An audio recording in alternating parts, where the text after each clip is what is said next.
قنوت نزله.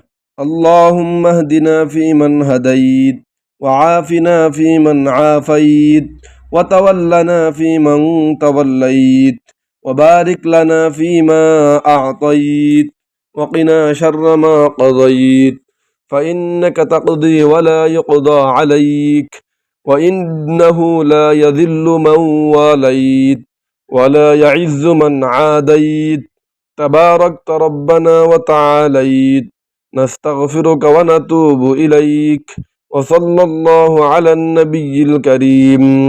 اللهم اغفر لنا وللمؤمنين والمؤمنات والمسلمين والمسلمات، وألف بين قلوبهم، وأصلح ذات بينهم، وانصرهم على عدوك وعدوهم.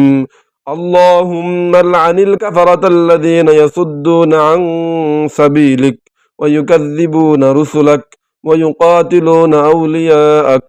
اللهم خالف بين كلمتهم، وزلزل أقدامهم، وشتت شملهم، وفرق جمعهم، وأنزل عليهم بأسك الذي لا ترده عن القوم المجرمين.